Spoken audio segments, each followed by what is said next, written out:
Comment ça, laquelle? Celle de Racine, bien sûr. Comment?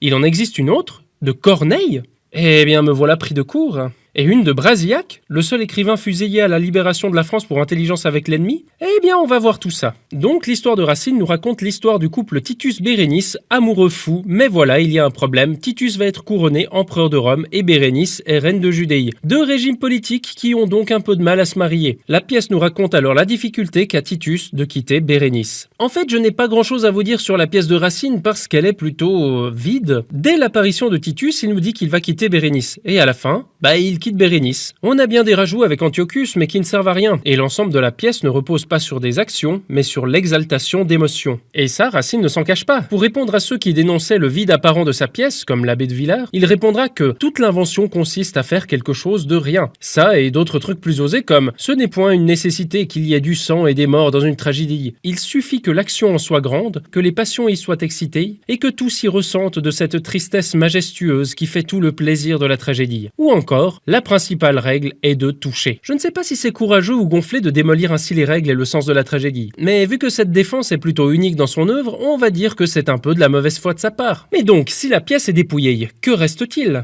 En évacuant l'action, Racine se concentre sur le style. Et on ne peut pas nier qu'il atteint des sommets d'écriture en quelques occasions dans l'exaltation des sentiments. Le face-à-face de la scène 5 de l'acte 4 en est un parfait exemple. Ici, Bérénice apprend enfin que Titus la quitte et s'exclame face à lui. « Moi-même, j'ai voulu vous entendre en ce lieu. Je n'écoute plus rien, et pour jamais à Dieu, pour jamais à Seigneur. Songez-vous en vous-même, combien ce mot cruel est affreux quand on aime. Dans un mois, dans un an, comment souffrirons-nous? Seigneur, que tant de mers me séparent de vous. Que le jour recommence et que le jour finisse, sans que jamais Titus puisse voir Bérénice. » Une manière élégante de dire « tu vas tellement me regretter ». Mais passons à présent à Corneille qui traite du même sujet, à savoir la séparation des amants, et a sorti sa pièce en même temps que Racine. Alors qui a piqué le sujet à l'autre? On n'en sait rien. Toujours est-il que c'était l'occasion pour les deux hommes de se confronter face au public. Et qui a gagné?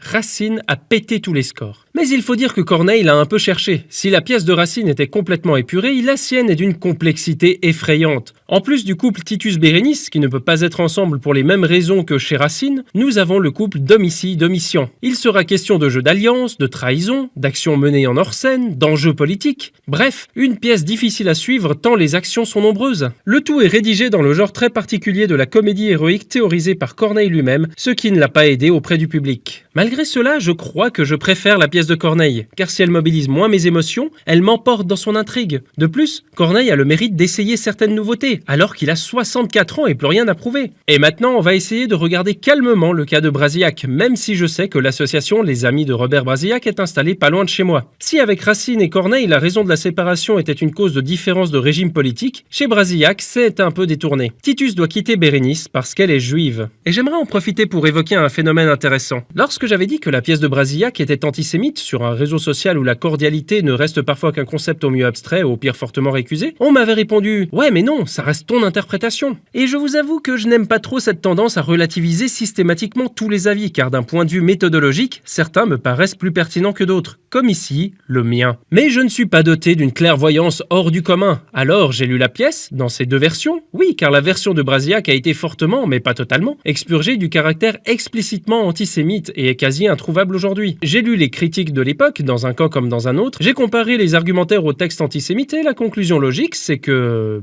oui, la pièce est antisémite. Mais revenons au texte. Comme je vous l'ai dit, deux versions existent. Déjà celle de Brasillac, où on retrouve de nombreuses formules pour décrire les juifs comme des pouilleux qui rôtissent leur croûte et leur suintement Dieu au soleil, ou des idées type « un juif qui part ramènera plus tard toute la tribu ». Et cette remarque est le cœur de la pièce, qu'il s'agisse de la version de l'auteur ou celle expurgée par Bardèche, Alice Cossea et les autres. Ici, Bérénice revient, Titus craque pour elle, mais son second, Paulin, qui voit le danger du retour de Bérénice, par danger entendez qu'elle va faire venir tout son peuple et sa race au sein de l'Empire, va la convaincre de partir. Pour cela, il va la manipuler en lui rappelant qu'elle est vieille et que Titus va bientôt ne plus s'intéresser à elle. Donc en résumé, Paulin la fait partir parce qu'elle est juive, mais puisqu'il ne peut pas lui dire « Hey, t'es juive ?»« Oh, c'est vrai, pardon, je pars », il va lui rappeler qu'elle est vieille. Une manipulation vénéneuse qui porte ses fruits. Hormis cela, la pièce de Brasillac a eu l'effet de m'énerver quant à ses choix stylistiques. En effet, il joue régulièrement avec un métadiscours qui lui permet de rappeler qu'il connaît la pièce de Racine et des enjeux qui se développent dans la légende de Bérénice. Mais cette exhibition, elle est nulle. Par exemple, la première retrouvaille des deux amants est un moment crucial de la pièce. Et comment Brasillac l'introduit? Ainsi donc, la voilà survenue cette rencontre. Autour de nous, le silence. Et nous sommes seuls, face à face. Et la respiration de chacun s'est arrêtée, comme au théâtre, à l'instant capital.